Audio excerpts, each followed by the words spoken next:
The spotlight needs to be put on Edwards and Hughes, collectively earning £6 million a year. What have they done? Either they go or FSG accountability. You probably, I don't know if you watched earlier on the chat with myself and David, but we had a bit of a, I don't want to call it a disagreement, but we certainly debated on where this finger of blame should be pointed. I very much believe that whoever's top of the pile, the owners, are responsible for these things. David feels that the owners empower Edwards and Hughes to get business done. And my argument back was, yes, to an extent, but I don't think they'd empower them to go and spend money without the nod of the owners. So I guess it's which one you prefer on that one. Do you think maybe these issues are down to Edwards and Hughes or the owners? And also, I think David made a very fair point as well about the George Schmadtke, Jurgen Klopp situation. This wasn't a problem of Edwards and Hughes making, but it is on them now to sort it out. And I do feel like they've had more than long enough to figure out what's going on with these contracts. So I squarely point the finger at the owners because they've overseen different sporting directors, different transfer policies. But ultimately, all we want as fans is not to be pointing the finger, is to be celebrating extensions. And that's, I think, what has us all tetchy. You know, we shouldn't be wanting to point fingers of blame. We should be just wanting it done. And that's kind of where I'm at with it. It's just, right, whatever who we blame, just get the damn thing signed. Get the players ready. Jobo, I'm going to just push back on something you've said there, mate. You've said David is an FSG mouthpiece. Sorry if that offends, but he is. So, look, your opinion's your opinion. You're entitled to it.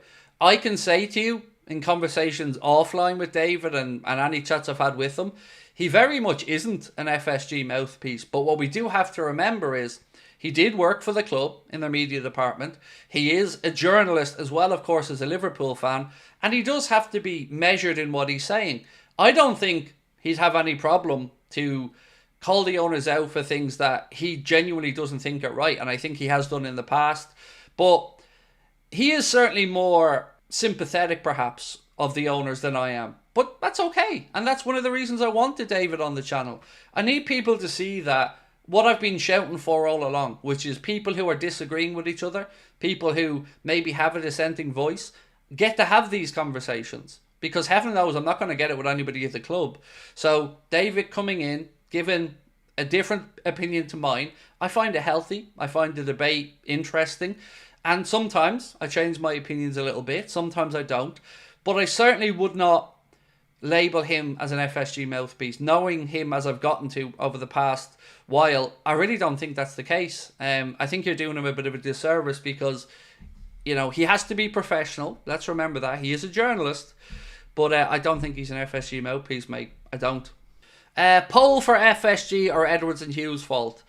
Yeah, happy to do that, Daniel. Happy to do that. I think that's a fair poll.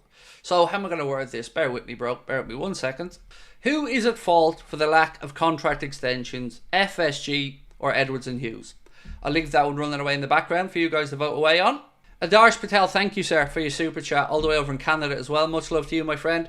Said, read an FEY fan report. Slot isn't afraid to sell fan favourites if need be, and it feels like we're building and restructuring the team for the post-Salah, VVD and co. Do you know what? I'm not afraid of a manager that's ballsy and makes tough calls like that either. Because like I've always said, the manager will live and die by his decisions. And it is his tenure at the club. So, yeah, I have no problem with that. I disagree that we should be getting rid of Mo and Virgil now. But between your stance there and the way that we know Michael Edwards is a bit more reluctant to commit a lot of money to players in their 30s and contracts, you know, maybe that's the case. I guess we're going to find out over the next few transfer windows. You know, a lot of conversation has been about replacing or players coming in to replace Mohamed Salah. It's a big call though, you know, for anybody to not renew a Virgil or a Mo and maybe let them go. It is a big call, and I've got to say my immediate next thought after that, Adarsh, is do I trust that they're going to be replaced adequately? Sort of yes, sort of no. I feel like they won't be replaced at the caliber of player that they are, but they might be replaced by somebody who can become that caliber of player. The problem for me there is, how long do we then have to wait as fans? Like, are we going through another adjustment period? Because we don't want to fall off, right? You know, we've started really well. Arna's impressed all of us. 15 wins from 17. They would be bold calls, but as I've always said, he does live and die by his decision. So whatever the manager wants to do, you know, I will get behind it. Even if I disagree with it, I'll get behind it. As Ash said, thank you for reading the super chat. I meant Feyenoord. No, that's cool, mate. Look, it was it's an interesting one now. Of course, Feyenoord and Liverpool is a bit different because Feyenoord would be more of a selling club, you know, to bring in that money. Liverpool a little bit different, but it will be certainly interesting to see how Arna does look at some of the bigger personalities in the dressing room. Stevie Boy, and again, thank you for being a member with us for 6 months, mate, said, I blame Klopp and the old regime. Do you know what? It is interesting, actually, because speaking with David today, one thing that came out to me during that conversation is something that Connor's mentioned to me as well. Certainly, I've got to say, I'm glad we didn't have too long of Jurgen being in charge of transfers, because there's been some questionable things over the years that have come out that maybe Jurgen wanted this player and then Edwards or somebody else pushed for an extension to sign somebody else, and the idea of maybe Anthony in or not getting Mohamed Salah and signing Julian Brandt. It feels like, for as great a coach as Jurgen was, I don't think the same expertise extended maybe to his thoughts in the transfer window. El Harvo said, on Instagram I got called a fake fan for wanting investment. Oh mate, I get that all the time.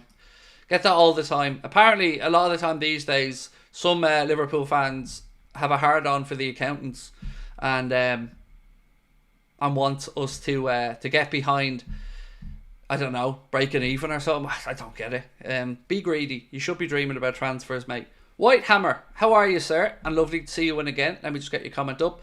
Anyone who hasn't seen Craig or Craig or David talking about Klopp's transfers and director of football position at the end of his tenure are missing pure gold. Loved it, and David was brilliant in telling us about it all. Well done.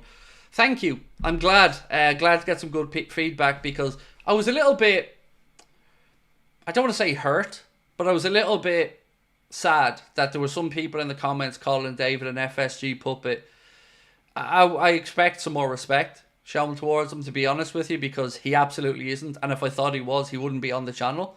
I hope you know that much about me, that I'm not here to spread FSG propaganda, and I'm not here to be toxic about my thoughts on them either. I think he's a great journalist, I think he's a lovely guy, and I think he speaks from the heart.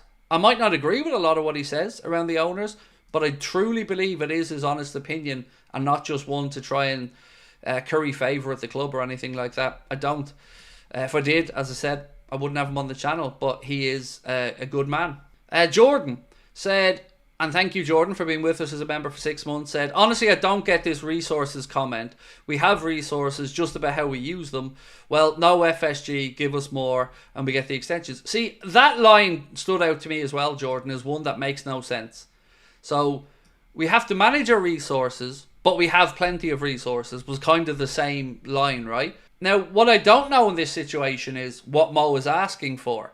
So, to be really clear about this again, I don't believe Mohamed Salah should see a pay rise whatsoever. But I do think he should be given a 2-year contract with maybe an option of a third on the money he's on now. But I'm not of the mindset that he gets a pay rise, because we've seen the best of him. You know, whether he's slowly going down past his peak, he has hit his peak. Maybe you could make the same argument for Virgil. But yeah, I feel like roll over the deal, and if he doesn't want to accept that and he wants a pay rise, then I think it might be a different conversation, or at least for me, I would view it a little bit differently, because if he's holding out and is adamant on a pay rise, I don't think anybody at 32 should be getting a pay rise when their best years are without question behind them. I think that's a fair stance for somebody or the club to make, but what isn't right is that we're in this position again, that we have 3 players who are potentially able to walk away or sign pre-contracts with clubs outside the Premier League in 6 weeks. That is, I think, a bad look for the club. I think Edwards' policy around contracts has a huge part to play in VVD and Mo's. Yeah, look, it hasn't really been any secret, has it, that he doesn't like committing big lots of money or long-term deals to players who are in their 30s. We know Klopp went to bat for Henderson previously to get him an extension. But I feel with these two in particular, Sam, they are unicorns. You know, they aren't normal. 32-year-olds or 33-year-olds. They're two lads who are still playing football really, really well. And it's so scary because if they do leave, there's such big shoes to fill at the club, particularly Virgil. Because I'm old enough to remember Liverpool always having good attackers. You know, maybe not to the level of Mohamed Salah, but we've always had goal scorers at the club. But it's been defensively, we've stopped ourselves winning titles before. And Virgil and Alisson, when they came in, were those missing pieces. They were the catalyst for us really becoming title challengers. So, however this pans out, I'm just really nervous about it all. I am. Because as each day and week goes by, I don't feel like there's any positivity around the idea of all three staying. I just don't see it happening at this moment, and that worries me. FSG hired Hughes, so FSG are to blame either way. Well, that's my take on it. I agree. Ultimately, the buck stops with the owners for me in anything. From the manager to all the way down, they are ultimately the owners of the football club. They make the hiring and firing decisions. So yeah, I would agree with you. Now, of course, there is something to what David said about these guys being empowered by the club, but I think that empowerment is within the financial constraints that the owners are happy with. So if we can acknowledge that, yes, they have some freedom, but not all the freedom, then I still think, yes, it comes back to the owners. Right, so we've now had over 1,000 votes, so we will end this poll. And we said, who's at fault for the lack of contract extension? 65% of you guys that voted said that you believe FSG are at fault, and 35% believe that it was Edwards and Hughes. I have to say, I'm definitely on the FSG side of this for a couple of reasons. One, they've overseen different sporting directors, different managers, and they've not renewed the contract. So for me, Edwards and Hughes have only come back into the fold. They inherited this situation.